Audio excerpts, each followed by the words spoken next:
تیسرا نقطہ جو آج کی گفتگو کا ہے کہ وضو کے فرائض اور ارکان کون سے ہیں۔ وضو کے جو فرائض ہیں وہی ارکان ہیں۔ ان ارکان اور فرائض کے بغیر وضو کی ماہیت سمجھ میں نہیں آتی۔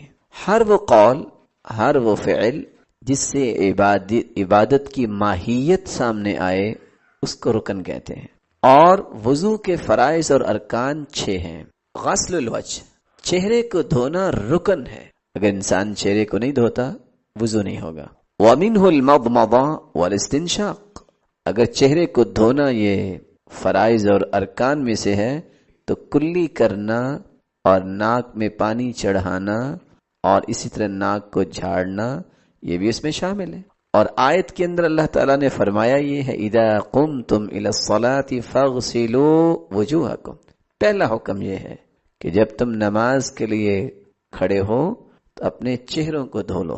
اب سوال یہ ہے چہرہ تو ڈائریکٹ نہیں دھوتے، شریعت کتنی وسیع اور معمولی سے کلمات میں کتنی جامعیت، اب چہرہ تو ہاتھوں سے دھلے گا، اس لیے ہاتھوں کا تذکرہ نہیں کیا۔ اور ہو سکتا ہے کہ کسی کے ہاتھ اٹھ نہ سکیں، کوئی دوسرا بھی تو چہرہ دھلا ہی سکتا ہے، شریعت نے اس کی بھی گنجائش رکھی۔ تو فاغسلوا وجوہکم، پہلا حکم یہ ہے کہ چہروں کو دھو لو۔ اور لقیط بن صبرہ رضی اللہ تعالی عنہ کی روایت ہے جو سنن ابی داود کی 142 نمبر روایت ہے، وَبَالِغْ فِي الْإِسْتِنْشَاقِ إِلَّا أَن تَكُونَ صَائِمًا، کلی کرنا اور اس میں مبالغہ کرنا چاہیے، حکم ہے اللہ کہ انسان روزے دار ہے تو پھر اس طرح کلی مبالغے کے ساتھ نہ کرے کہ کہیں حلق سے نیچے پانی نہ اتر جائے، تو یہاں بھی مبالغے کا حکم دیا گیا ہے۔ اور لقیط بن صبرہ کی روایت ہے اذا توضأت فمضمض، جب تم وضو کرو فمضمض، تو تمہیں کلی کرنی چاہیے۔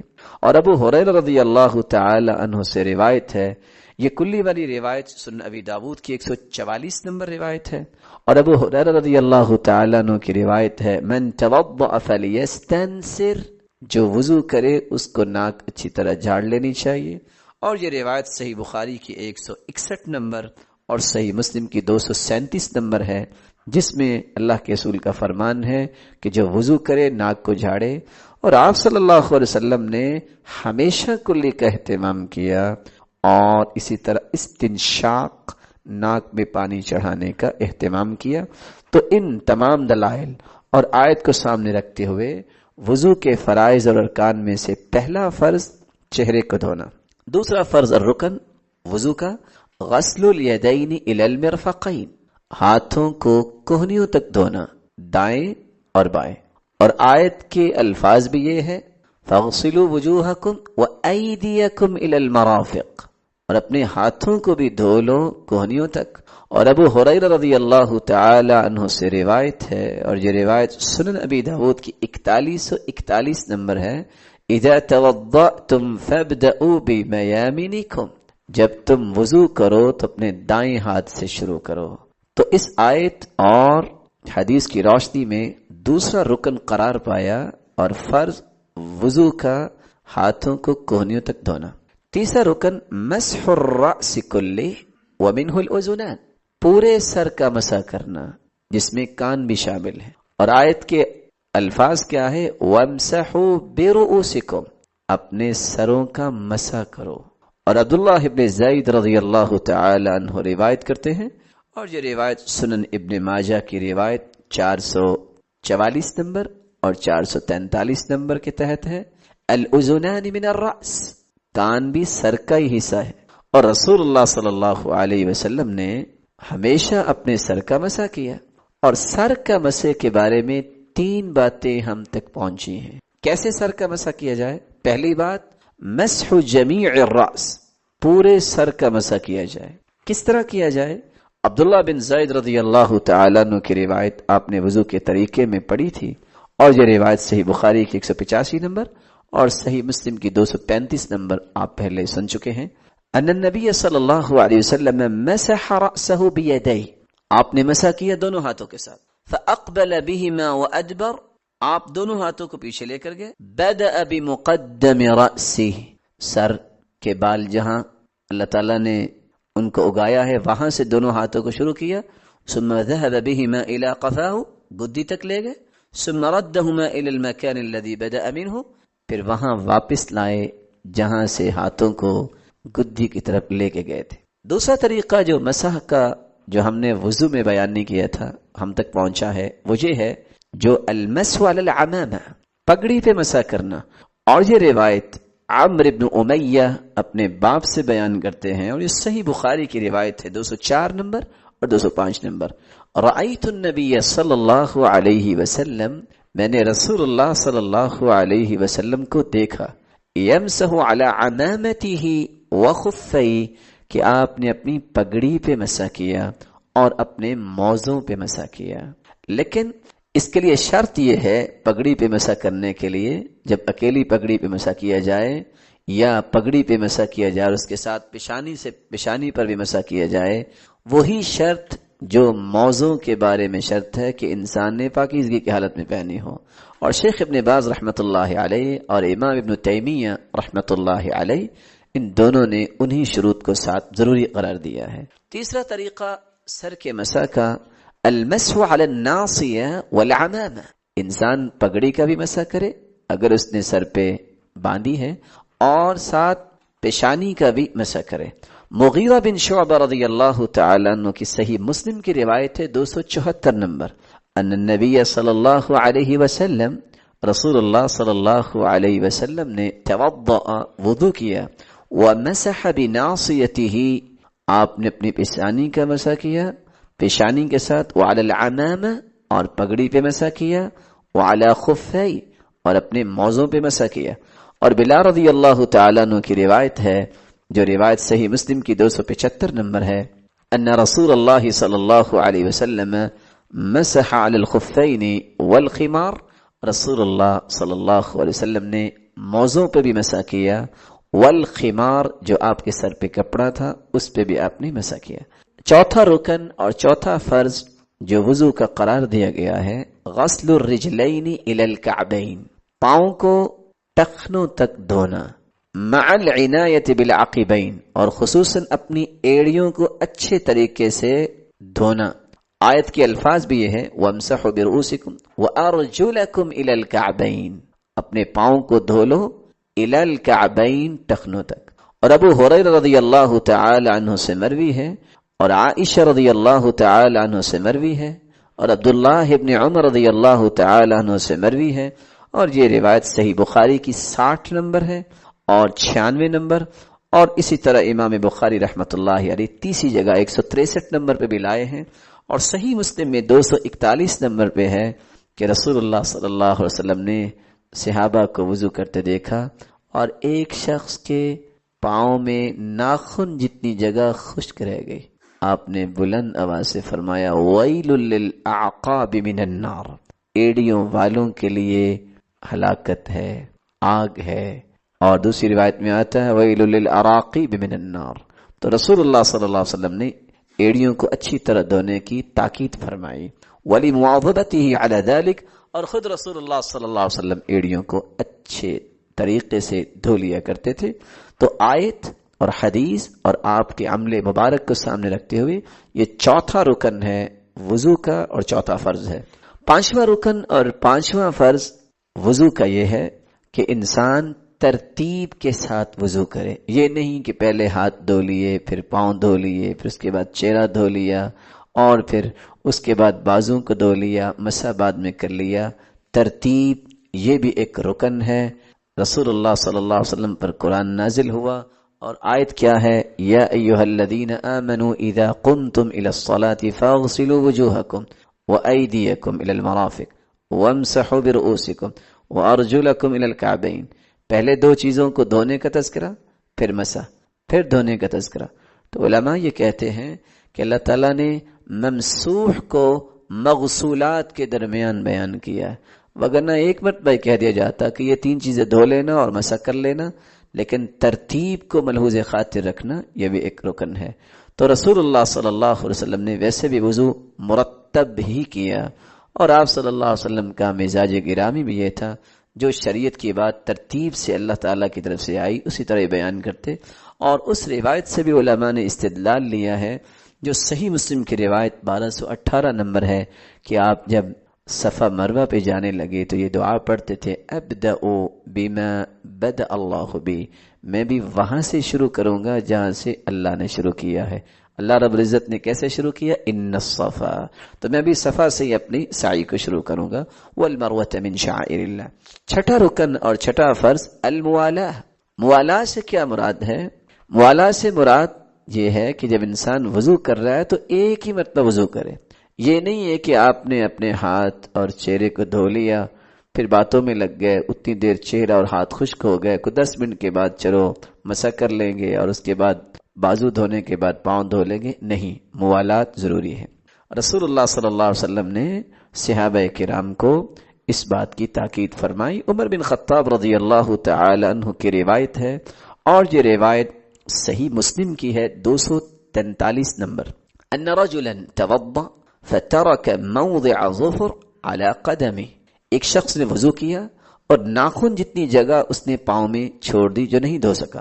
فابصره النبی صلی اللہ علیہ وسلم، تو اللہ کے رسول صلی اللہ علیہ وسلم نے اس کو دیکھ لیا۔ فقال ارجع فاحسن وضوءك، واپس پلٹ جاؤ، دوبارہ اچھا وضو کرو۔ فرجع ثم صلى، پھر وہ واپس پلٹ کے گیا اور اس نے دوبارہ نماز پڑھی۔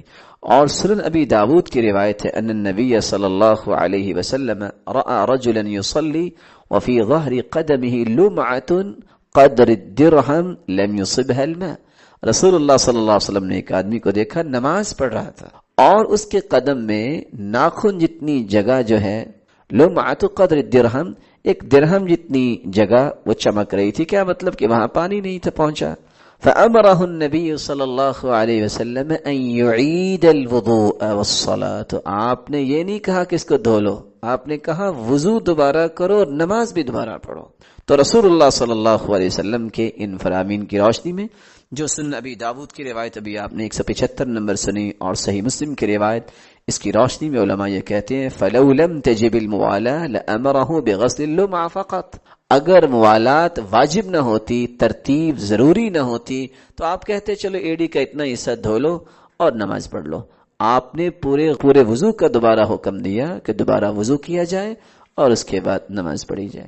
رسول اللہ صلی اللہ علیہ وسلم فرمایا کرتے تھے انا دعوت ابی ابراہیم وآخر من بشر بی عیسی بن مریم علیہ الصلاة والسلام، لوگوں میں اپنے باپ ابراہیم کی دعا ہوں اور سب سے آخر میں میری بشارت دینے والے عیسی بن مریم علیہ الصلاة والسلام ہے۔ ابراہیم علیہ الصلاة والسلام، یعقوب علیہ الصلاة والسلام، انبیاء میں ان دو نبیوں کی شان ہے۔ اللہ ذوالجلال نے ان دو پیغمبروں کی وصیت کا تذکرہ کیا ہے۔ وَوَصَّى بِهَا إِبْرَاهِيمُ بَنِيهِ وَيَعْقُوب، ابراہیم و یعقوب علیہم الصلاۃ والسلام نے اپنی اولاد کو وصیت کی، یا بنی ان اللہ اصطفى لکم الدین فلا تموتن الا وانتم مسلمون، بیٹو اللہ ذوالجلال نے تمہیں دین کے لیے چنا ہے۔ ہماری اس وصیت کو یاد رکھنا، زندگی کے آخری سانس تک اسلام اور ایمان کی عظمت سے دور نہ ہو۔ ہر شخص جاتے وقت اولاد کی بہتری کے لیے کچھ تعلیمات جاری کرتا ہے، کچھ نصیحتیں اور کچھ وصیتیں کرتا ہے۔ رسول اقدس صلی اللہ علیہ وآلہ وسلم نے بھی کچھ نصیحتیں اور کچھ وصیتیں فرمائی ہیں۔ یہ نصیحت اور یہ وصیت کیا ہے اور اسلام کے اندر اس کی عظمت کیا ہے، اور رسول اللہ صلی اللہ علیہ وآلہ وسلم کی وہ وصیتیں کون سی ہیں جو امت کو وہ دے کے گئے ہیں۔ الوصیہ، لفظ وصیت وصا یوصی توصیتاً سے ہے، جس کا مطلب ہے کسی چیز کا عہد لینا، کسی بات کا حکم دینا، کسی کام کا اشارہ کرنا اور کسی چیز کا مالک بنانا۔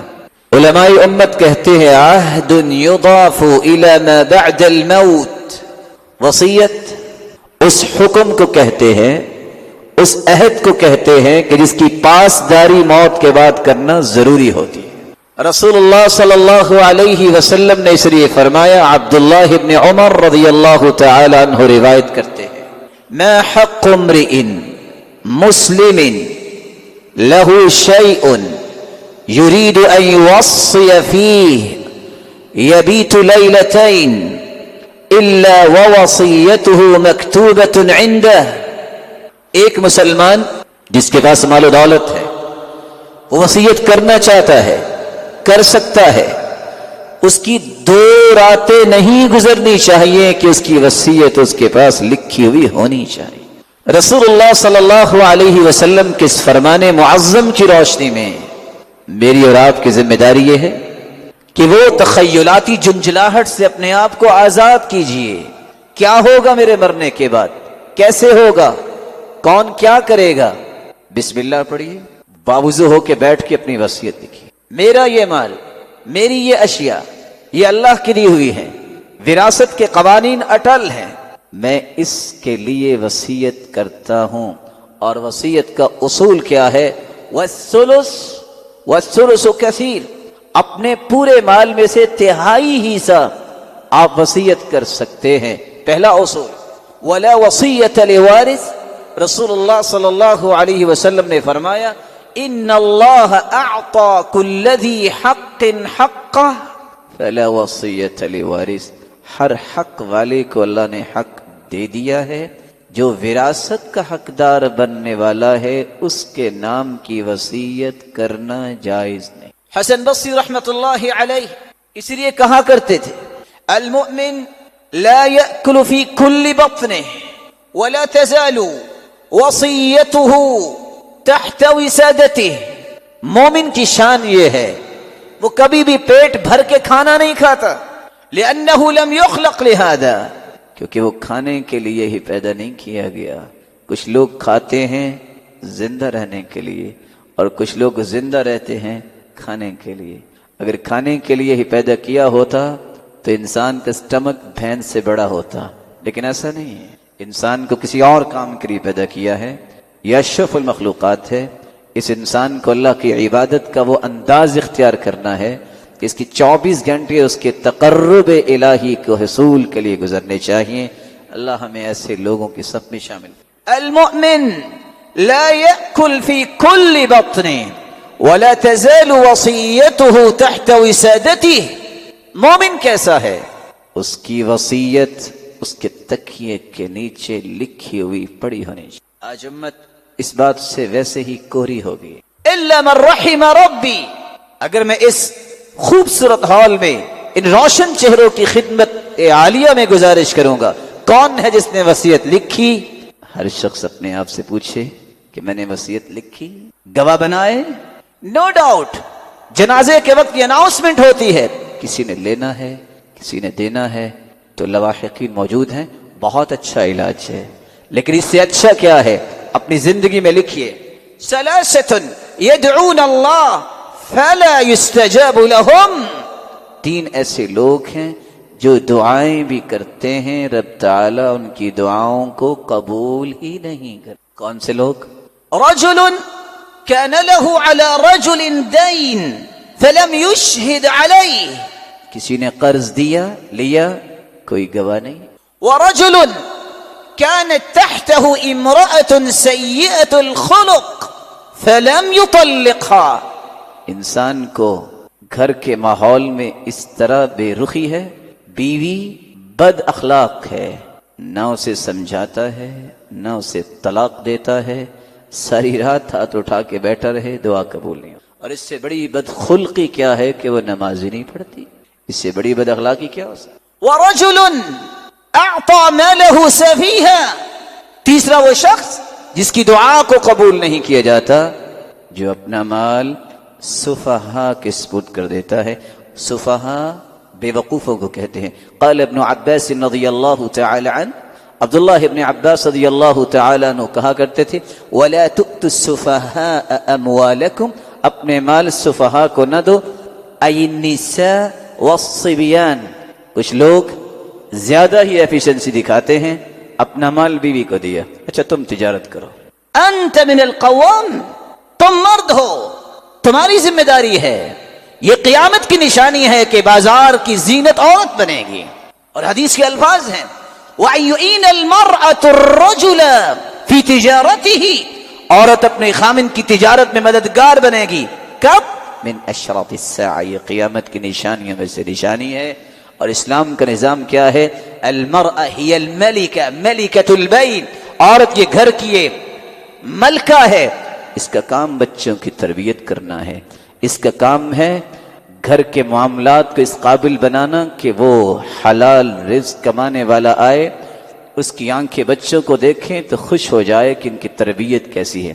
تربیت وہ کیسے کرے جیسے ہاجرہ نے کی کہ مدت کے بعد آئے ہیں والد ابراہیم، لیکن کس نے یہ آداب فرزندی سکھائے کہ باپ نے ایک مرتبہ کہا کہ بیٹا خواب آئی ہے اور آپ کو میں ذبح کرنا چاہتا ہوں. افعل ما تؤمر. ابا جان پریشانی کیا ہے؟ آپ ذبح کے لیے تیار ہوں، میں گردن کٹوانے کے لیے تیار ہوں. رسول اللہ صلی اللہ علیہ وسلم نے فرمایا ان 3 لوگوں کی دعا کو قبول نہیں کیا جاتا. لکھو، گواہ بناؤ، مت بچوں کے حوالے اپنا مال کرو. جس کو آپ بچہ کہہ رہے ہیں اس کی چائلڈش حرکتیں کو دیکھو، اس کو تو پتہ نہیں ہے کہ نماز کیسے پڑھنی ہے. اور عمر رضی اللہ تعالی عنہ نے قانون بنایا تھا، لا يبيع في سوقنا الا بعد ما يتفقه. جس شخص کو تجارت کے اصول نہیں آتے، سمجھ نہیں رکھتا، وہ ہمارے بازار میں مت آئے. بچہ جب سارا مال ضائع کر بیٹھتے ہیں تو پھر کہتی ہیں اوف کیا ہوا؟ کیوں کیا ہوا؟ تم نے سنت کی مخالفت کی ہے. بچے کو جوان ہونے دو، اس کو سکھاؤ، جب وہ اس عمر کو سن رشد کو پہنچ جائے، اس کو تمیز ہو جائے کہ کیا چیز صحیح ہے کیا غلط ہے، آپ اس کو شریک کرو، اس کو الگ کاروبار کرواؤ. لیکن اپنے آپ کو اس طرح فارغ کر لینا، بچوں کے ہاتھ میں دے دینا، عورتوں کے ہاتھ میں دے دینا، اس کی دعا قبول نہیں ہو. کتنا ہی اچھا ہے کہ اس اناؤنسمنٹ سے پہلے یہ سب کچھ لکھا ہوا ہو، میں نے اس کا دینا ہے، اس کا لینا ہے، میری یہ وصیت ہے، میرے مرنے کے بعد میرا اتنا مال فلاں کو دے دینا، یہ فلاں جگہ پہ دے دینا، یہ فلاں نیکی کے کام پہ لگا دینا. ضحاک اس لیے کہا کرتے تھے من مات ولم يوصي لذي قرابته فقد ختم عمله على معصية. جو اپنے رشتہ داروں کے لیے وصیت کر کے فوت نہیں ہوا اس کا خاتمہ برائی پہ ہو. اس لیے کہا کرتے تھے اوصل ذوی قرابتك مما لم يرثك ودع المال مما قسمه الله عليه. اپنے رشتہ داروں میں سے فقراء، مساکین، ضرورت مند، حاجت مند، ان کے نام کی بھی وصیت کیا کرو اور بقیہ مال کو چھوڑ دو جو اللہ نے اصول بنا دیے ہے وراثت کے، اس کے مطابق ہی وہ تقسیم ہونا چاہیے. اور آج امت کو کیا ہو گیا؟ کوئی شخص اس بارے میں توجہ کرنے کی ضرورت نہیں سمجھتا، وصیت لکھتا ہی نہیں. حالت تو یہ ہے کہ مرد تو مرد ہوتا ہے، عورتیں کمزور ہوتی ہیں. یہاں بڑے طاقتور بھائی کچھ ایسے بھی دیکھنے کو ملے دنیا میں جنہوں نے زور بازو سے اپنی بہنوں کا حق دبا لیا اور ظالم بن گئے، اور کچھ ایسے بھائی بھی مسکین دیکھے کروڑوں کے مالک ہونے کے باوجود منتیں کر رہے ہیں کہ بہن معاف کر دو، تم نے کہاں لے کے جانا ہے. یہ کروڑوں روپے کا مالک مسکین جو ہے جس کو دینا چاہیے تھا، بہن سے بڑھ کے کون سی عظمت والی عورت ہے کہ بھائی بہن پہ بھی خرچ نہ کر سکے، اس سے منت کروا کے معاف کرواتا ہے. اور بہن بھی کیا ہے جو اپنی اولاد کی دشمن کہتی ہے دے لو سب کچھ لے لو، میری اولاد کو دیکھا جائے گا، تیرا حق کیا ہے کہ تم اس طرح کرو، جبکہ وہ کروڑوں کا مالک ہے، اپنی اولاد پہ ظلم کیوں کرتے ہو. اور کوئی اٹھتا ہے اس شخص نے چونکہ میرے کہنے پہ شادی نہیں کی میں اس کو عاق کرتا ہوں. شریعت کا کوئی اصول عاق کا نہیں ہے، عاق صرف اس وقت ہوتا ہے. اللہ کے رسول صلی اللہ علیہ وسلم نے فرمایا لا يرث المسلم الكافر ولا الكافر المسلم. کافر مسلمان کا وارث اور مسلمان کافر کا وارث نہیں بن سکتا. عاق کا کیا معنی؟ یہ حق ہے، وصیت، وراثت. یوصیکم اللہ فی اولادکم، یہ اللہ نے وصیت کی ہے. اور آخر میں تمام حصص کو بیان کر کے فرمایا تلک حدود اللہ، یہ اللہ کی حدیں ہیں. وَمَن يُطِعِ اللَّهَ وَرَسُولَهُ، جس نے ان حدوں کو پامال نہیں کیا، اللہ اور اس کے رسول کی بات کو مانا، جنت میں جائے گا، ہمیشہ رہے گا. وَمَن يَعْصِ اللَّهَ، جس نے ان حدودوں کو پامال کیا، پرواہ نہ کی، جہنم میں جائے گا اور ہمیشہ رہے گا. اللہ ذوالجلال ہمیں محفوظ فرمائے. یہاں رک کے ایک بات کا اضافہ کر کے میں اپنی بات کو جاری کروں گا. نہیں میں نے وصیت تو نہیں کی، میں نے تو بیٹے کو گفٹ کیا ہے۔ کس بیٹے کو گفٹ کیا ہے؟ انت ومن انت تتصرف فی مالک علی رغباتک، اپنی مرضی سے اپنے مال کو اس طرح تم اولاد کے درمیان بے انصافی سے خرچ کرو۔ فاستقم کما امرت، حکم یہ ہے سیدھے راستے پہ چلو، کیسے؟ جیسے حکم ہوا ہے۔ یہ نہیں کہا فاستقم کما رغبت، مت اس طرح اپنے آپ کو سیدھا کرو جیسے میں چاہتا ہوں میں مستقیم اس طرح ہوں گا، یہ شریعت نہیں ہے، یہ آپ کی رائے ہے۔ رسول اللہ صلی اللہ علیہ وسلم کے پاس نعمان بن بشیر، روایت کرتے ہیں بشیر آئے، ان کا بیٹا تھا نعمان اور ابیہ، ایک ان کی بہن تھی نعمان اور ابیہ۔ ماں نے کہا بیٹے کو کوئی تحفہ دے دو، انہوں نے زمین کا ٹکڑا دے دیا۔ کہا نہیں، جب تک اللہ کے رسول سے نہیں پوچھیں گے، ان کو گواہ نہیں بنائیں گے تو میں یہ تحفہ نہیں دینے دوں گی۔ دونوں میاں بیوی اللہ کے رسول کے پاس آ گئے۔ آپ صلی اللہ علیہ وسلم نے سوال کیا کہ یہ تحفہ آپ نے دوسری اولاد جو ہے اس کو بھی دیا ہے؟ کہا نہیں۔ تو آپ نے فرمایا انی لا اشہد علی جور، تو میں ظلم پہ گواہ نہیں بن سکتا، ظلم ہے۔ سووا بین اولادکم، اپنی اولاد میں انصاف، عدل، مساوات قائم کرو، جس طرح تم چاہتے ہو کہ ساری اولاد تمہاری خدمت کرے، ساری اولاد تمہارا احترام کرے، تمہارا حق بنتا ہے کہ تم بھی ان کے اندر انصاف کرو اور مساوات قائم۔ گفٹ کا قانون یہ ہے مرد ہو یا عورت دونوں کو برابر ملتا ہے۔ پھر سنیے، اکرر، گفٹ جب زندگی میں باپ کرے ماں کرے تو بیٹی اور بیٹے کو برابر ملتا ہے۔ وراثت کے اندر مرد کے 2 حصے ہوتے ہیں، عورت کا 1 حصہ یہ مرنے کے بعد ہوتا ہے۔ اس لیے امت کو اپنی زندگی کے یہ مسائل سمجھنے چاہیے۔ رسول اللہ صلی اللہ علیہ وآلہ وسلم نے بھی اپنی امت کو وصیتیں اور نصیحتیں کی۔ وَوَصَّى بِهَا إِبْرَاهِيمُ بَنِيهِ وَوَصَّى بِهَا إِبْرَاهِيمُ بَنِيهِ وَيَعْقُوبُ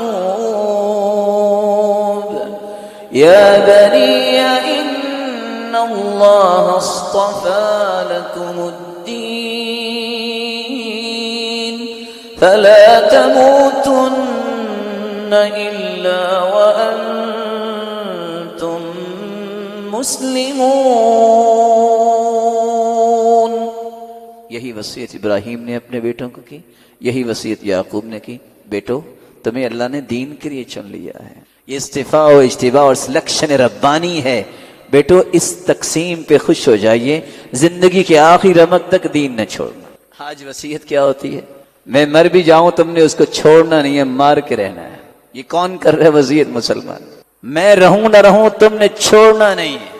یہ بزدل لوگوں کا کام ہے، جن کو جنت کے نظارے نہ کبھی سننے کو ملے ہوں گے، سنا ہے تو سن کے نکال دیا ہے، نہ سوچا ہی ہوگا کہ آخرت بھی آنی ہے، میں سوچ کیا رہا ہوں، اس کا نتیجہ بھگتنا پڑے گا۔ ابو بکر ابن ابی شیبہ زندگی کے آخری سانسوں میں ہیں، بیٹا رونے لگ گیا۔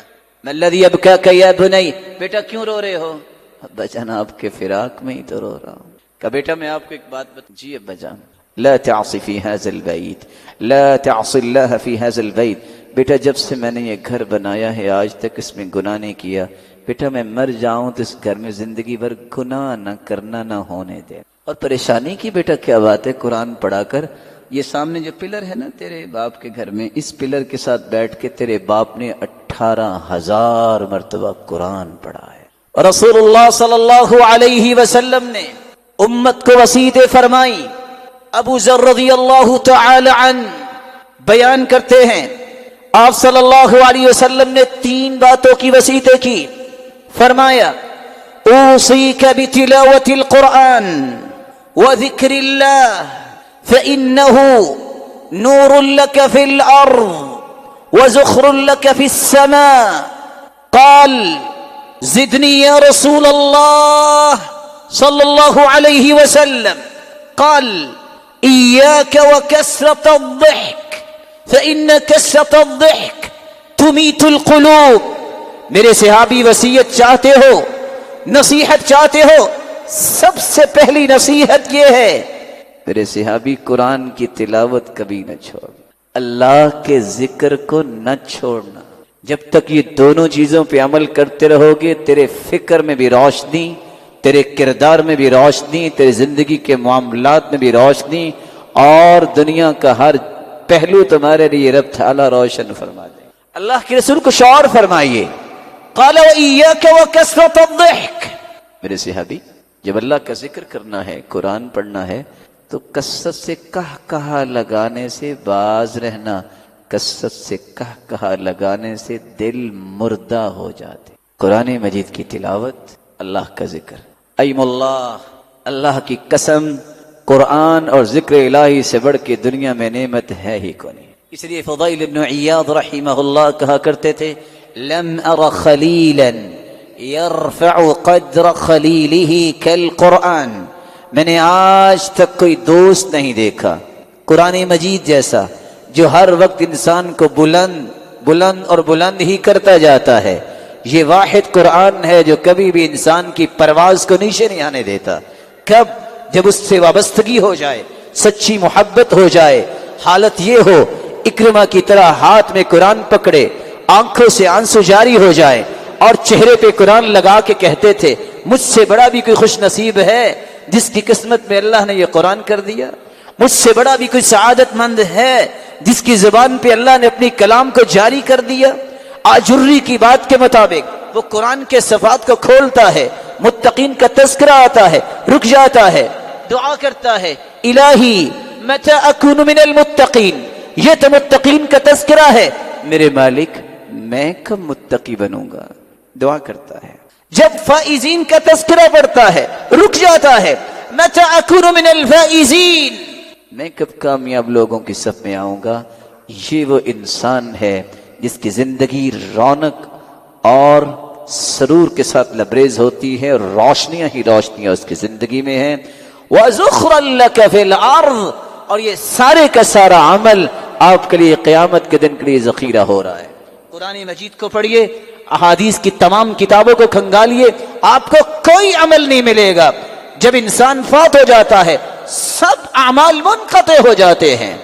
واحد قرآن ہے، جب قیامت کا دن ہوگا رب تعالیٰ کی طرف سے اعلان ہوگا، اقرأ وارتقی ورتل كما كنت ترتل في الدنيا فإن منزلتك عند آخر آية تقرأها، اے قاری قرآن ذرا قرآن پڑھنا شروع کیجئے اور جنت کی سیڑھیاں بھی چڑھتے جاؤ، مقام وہاں ہوگا جہاں تم من الجنت والناس کی تلاوت کرو گے۔ اور میں بتانا کیا چاہ رہا تھا، جو دوسری روایت کے الفاظ ہیں، وَيُزَادُ بِكُلِّ آیَةٍ حَسَنَةٍ، یہ نیکیاں کمانے کا وقت دنیا ہے، واحد قرآن ہے۔ جب یہ قرآن کی آیتیں پڑھے گا جنت میں بھی چڑھتا جائے گا سیڑھیوں پہ، اور ہر آیت پہ اس کے مزید نیکیاں اور اسے درجات نصیب ہو جائیں گے۔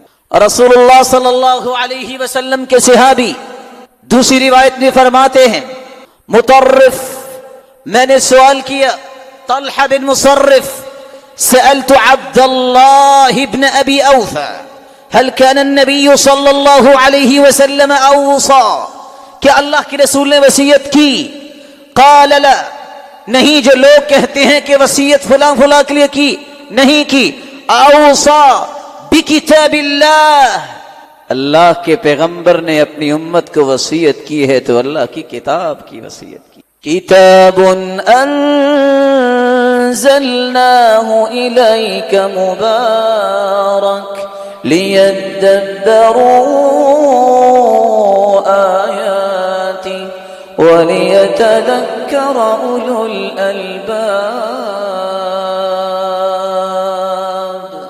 یہ کتاب برکتوں سے لبریز ہے، جتنی کسی کو برکتیں چاہیے اتنا اس کی تلاوت کو زیادہ کر دے، لیکن برکتیں ملتی کب ہیں؟ لِيَدَّبَّرُوا آیَاتِهِ، جب اس کی آیتوں پہ غور کیا جاتا ہے۔ کتاب احکمت آیاتہ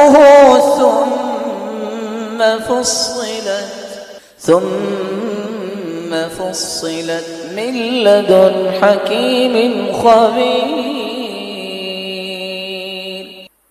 ان آیات کو اللہ کی طرف سے اتارا گیا ہے اور حکمت سے لبریز۔ کسی شخص نے دانائی اور حکمت سے اپنے دامن کو بھرنا ہے تو قرآن پڑھے، اس کی زبان پہ اللہ حکمت کو جاری کر دیں گے۔ رسول اللہ صلی اللہ علیہ وآلہ وسلم کے صحابی ایک تیسری روایت میں آپ کی وصیت کو نقل فرما دیا۔ ابو ذر رضی اللہ تعالی عنہ بیان کرتے ہیں رسول اللہ صلی اللہ علیہ وسلم کے متعلق اوصانی خلیلی بثلاثہ، رسول اللہ صلی اللہ علیہ وسلم نے 3 باتوں کی وصیت کی، ان میں سے ایک یہ تھی صلی الصلاۃ لوقتها، نماز کو اس کے وقت پہ پڑھا کرو، وصیت ہے، نصیحت ہے۔ رسول اللہ صلی اللہ علیہ وسلم نے فرمایا ان للمنافق علامات، منافقوں کی کچھ نشانیاں ہیں، تحیتہم لعنہ، سلام السلام علیکم ورحمۃ اللہ وبرکاتہ نہیں ان کا، بلکہ وہ ملتے ہیں تو ایک دوسرے کو گالی دے کر لان تان کر کے ملتے ہیں۔ وغنیمتہم غلول، ان کی غنیمت جہاد کرنے کے بعد دشمن کا مال نہیں ہوتا بلکہ دھوکے اور فراڈ سے حاصل کیے ہوئے مال کو غنیمت سمجھتے ہیں۔ لا یأتون الصلاۃ الا دبرا، منافق نماز سے ہمیشہ لیٹ آتا ہے۔